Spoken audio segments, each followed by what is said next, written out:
Mwende, Mutua, and I am passionate about wellness, holistic wellness, the wellness of an entire human being. So mental health, emotional health, spiritual health.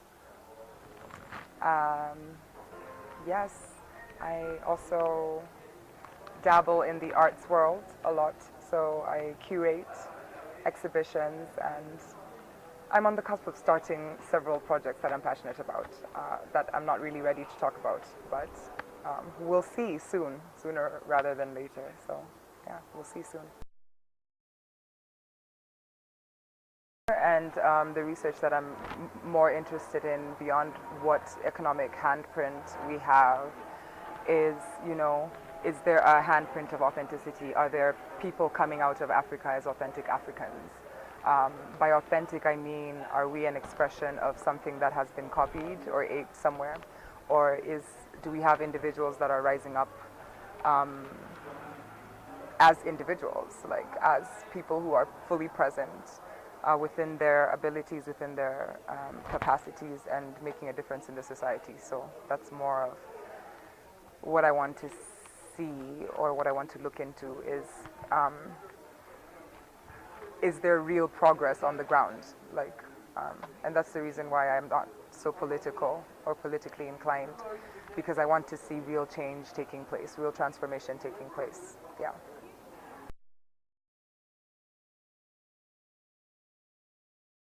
It's a question that I've asked, actually, in depth on many levels. Are we our culture? Are we a bunch of different villages? Are we just the continent? I definitely know that what we have become is many different stories and narratives.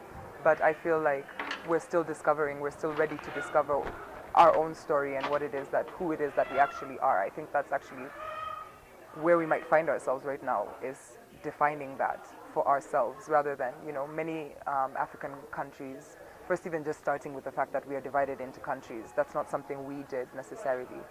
And the mindsets that come with that, from that division, why an African cannot just leave Kenya and go to Uganda, or just travel freely, right, across Africa.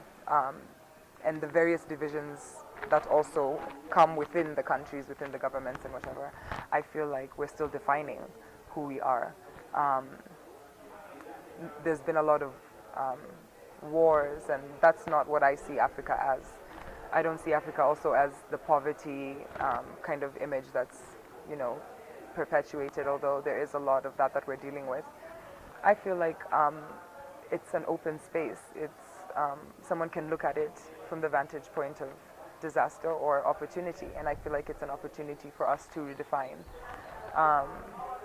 People look to the young people, but I feel like at any age, if you come into yourself, you can define what Africa is for you, who Africa is for you. It's you and me making that decision, who Africa is. It's you and me. So it's whoever we decide to be.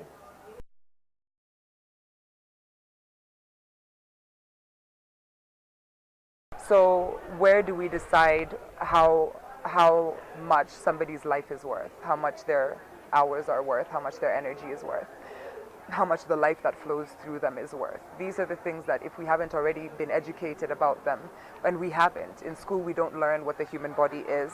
This is why I'm passionate about wellness and educating somebody as to what this body is, how energy moves through it, how life moves through it, how your time matters very much, and how your energy and what you consciously decide to create and who you decide to create that for really matters, and the impact that each individual has in the grand design of things coming together. So if we have a whole bunch of people, like 50 people employed in one company, that's them giving all their time and energy to one man's dream, as opposed to that being a stepping stone for them to discover what each of them is here to do.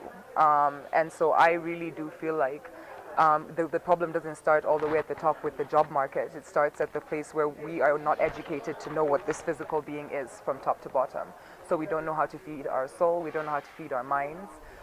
We haven't created space for ourselves to discover again what each individual is here to do, the role they are here to play, and we don't foster the educating or the bettering of their individual skills. So we don't know how a system that works looks like. We don't know how a government system that works looks. We don't know how any system that works looks, because none of our systems are working. And so I want to ask, I want to see more people asking what can we create that actually works for us? Not what can we just do that someone else is doing or that some other nation is doing, but what can we do that actually works for us, like in our context as Africans. Yeah, here in the situations that we deal with, we need something that works for us. Yeah, yeah.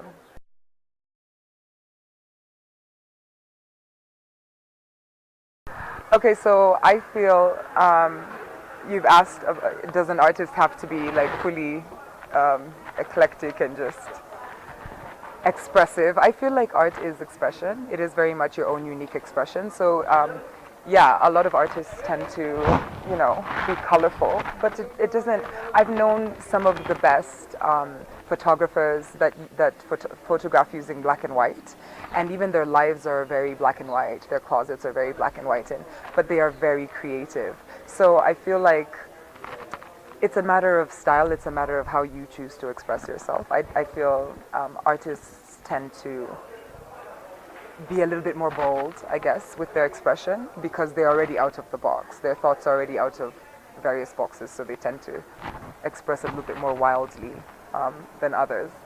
So, I don't think it's a must. I don't think it's in any way like, your shirt has color on it right now. But someone should not make an assumption about somebody based on an outward appearance, right? There's many people who dress colorfully, but they're not artistic at all. They just like colors in their clothes. So, yeah, I don't think it's a must. I just feel like, it's, I don't know.